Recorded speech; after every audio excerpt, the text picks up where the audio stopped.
Alrighty, all back in the room then, chaps.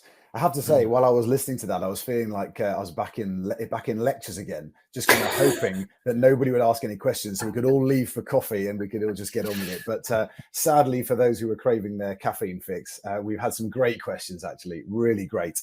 So I am going to just crack on and fire them at you both, if that's all right. So, interesting question from William. Around the use of high flow oxygen through your nasal cannula for apneic oxygenation, running that at 15 litres per minute. How does the patient feel about that? Yeah, that is a good question, isn't it? And we've certainly sort of read and heard a lot of people talk about the tolerance of this. I think we probably need to just set the context a little bit better, in that we're really talking about those patients who are critically unwell. And we're talking about patients that have got a lot of other things going on at the same time. So this is my anecdotal experience. Of all the things that are going on during these cases, I haven't come across a case where that hasn't been tolerated, or that the patient's been able to communicate that. Whether or not that's what they're feeling at the time, I think is really difficult to be able to answer accurately. But I think we also need to recognise the fact that we are doing everything that we possibly can, aren't we, here, to optimise this patient's physiology, to make sure that we don't get complications. We know that peri-intubation hypoxia is a bad thing, and that's where these strategies like DSI, and in a patient that is agitated, it is extremely important to make sure that that process is as pleasant as possible as it can be for them. But I think over and above that is that the strategy that we use ensures that that physiology is as good as possible. So I could have cut out that waffle for 2 minutes. I think they're quite well tolerated in my experience.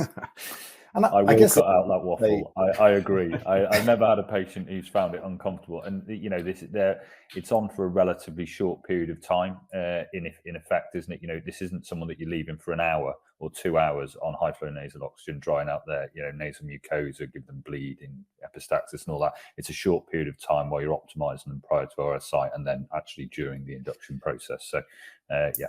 And also, the cylinder is pretty traditionally under the head end, isn't it? Or, the oxygen port will be coming out of the wall. It's very easy to dial that up and dial that down. It's not a fire and forget. It's something that you can titrate to the situation as you need to.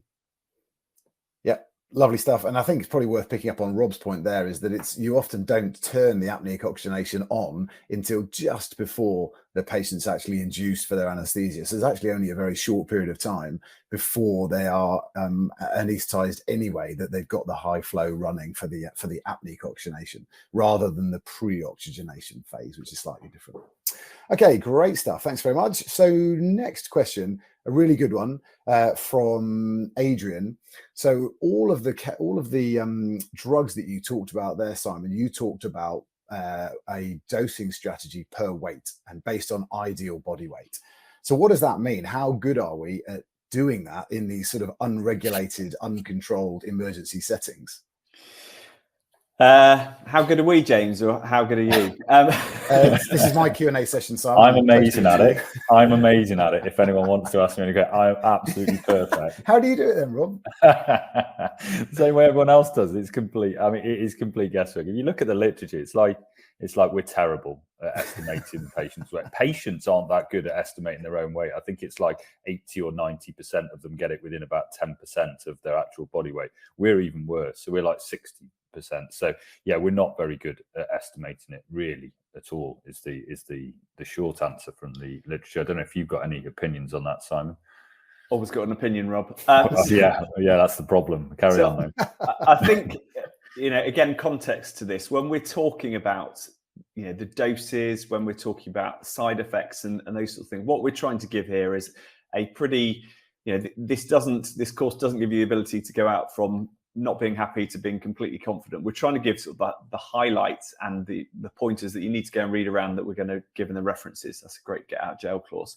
But also, when you look at the literature of how much people have used as a strategy, so for example, if you look at a recipe that's come out of a pre-hospital service that's talking about 3-2-1 or 1-1-1, they are applying their clinical acumen to that situation, because there is no accurate weight that's being applied.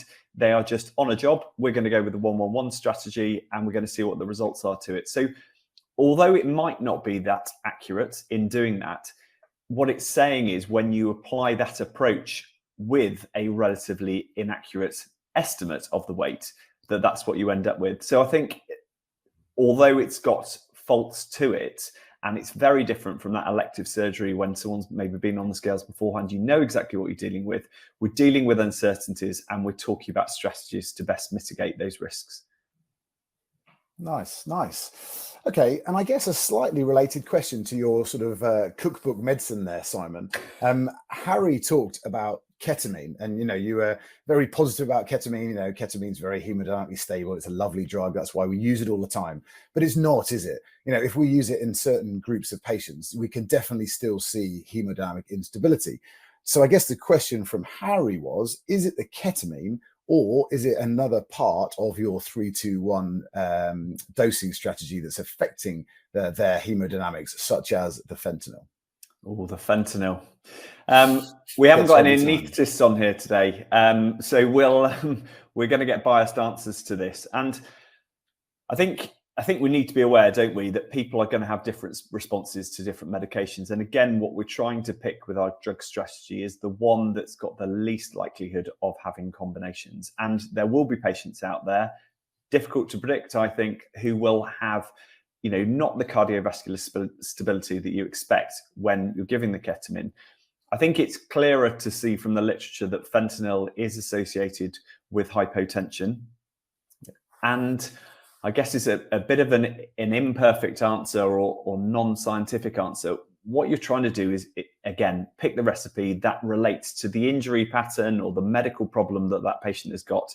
You're going to go with what you think is the best strategy for that, but you've got to be prepared, haven't you, to mitigate that. And I think there's another question that came in from Laura talking about metaraminol and whether or not you would have those, an agent ready that's going to give you some vasoconstriction. I think that's really case dependent. And in somebody that's got, for example, a suspected pneumothorax in the chest, you might not be talking about an agent that you're using to mitigate, but it might be a treatment to help improve those hemodynamics. So yeah, I think ketamine is generally safer than fentanyl, but we've got to be prepared for when physiology crashes. And I talk about an RSI we did yesterday that we're very much briefed if this patient becomes hypotensive. After we've induced them for anaesthesia, this is going to be the first strategy that we're going to take, and then to have those other layers underneath as well.